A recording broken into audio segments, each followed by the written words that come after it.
All right, so in this lesson, we used the formula Q equals mc delta T in order to calculate the heat involved in changing the temperature of a substance. As a quick review, Q is your heat, and its units are in joules. M is your mass, its units are in grams. C is the specific heat, or we'll often call it just the heat capacity, and its units are in joules per gram degree Celsius. Now, the specific heat, this is the new concept for this lesson. The specific heat, or the heat capacity of a substance, is unique to that substance. And so it can actually be determined in order to identify the identity of a substance, which is just a valuable tool. And delta T is your change in temperature. Change in temperature is the final temperature minus the initial temperature. Okay, so let's look at a couple of examples. It says gallium is a solid metal at room temperature, but it melts at 29.9 degrees Celsius. If you hold gallium in your hand, it melts from your body heat.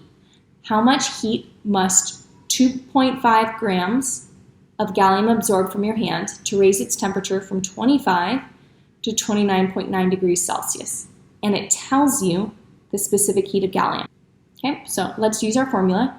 We're solving for heat, so that's our Q. Our mass is given to us as 2.5.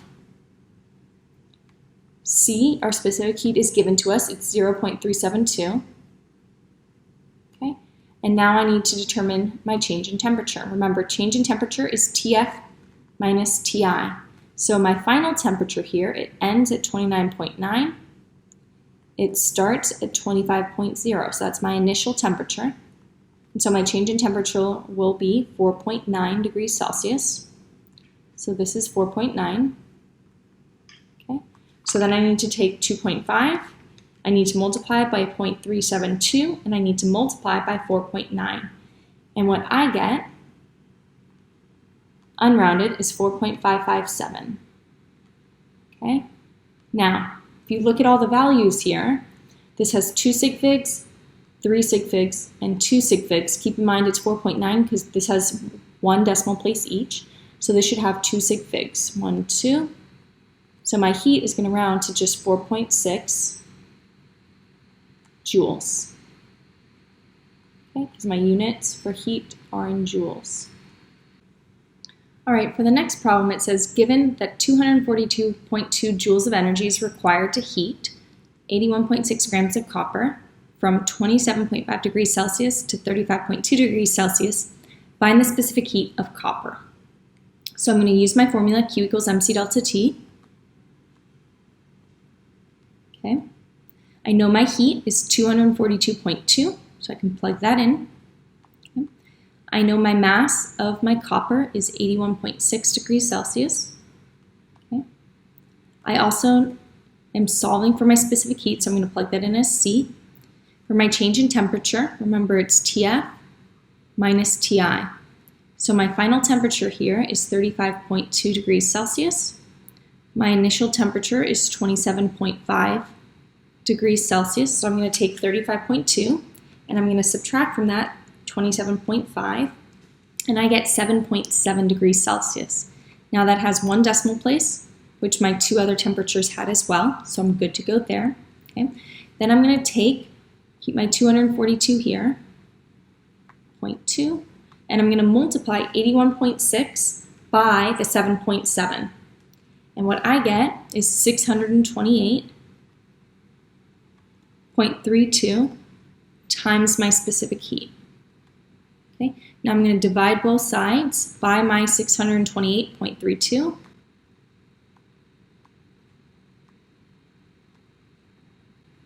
And the specific heat that I get, unrounded, is 0.3855. Okay, keep in mind 242.2 has 4 sig figs, 81.6 has 3 sig figs, 7.7 has 2 sig figs here. So my final answer should have 2 sig figs. And so the answer I get is 0.39. Keep in mind, I took heat in joules and divided it by grams and by degrees Celsius. So that is my specific heat of copper.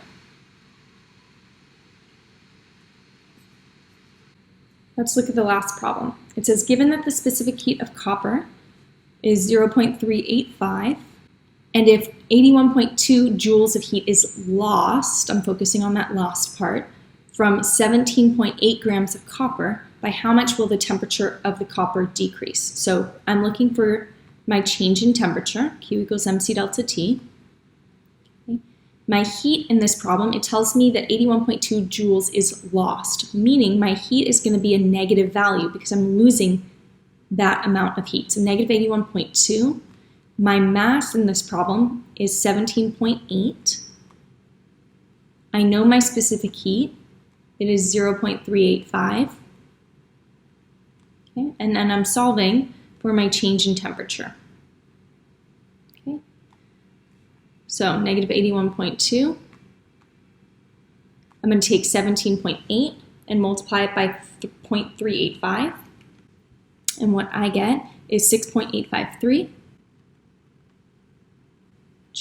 times my change in temperature. So I'm going to divide both sides by 6.853.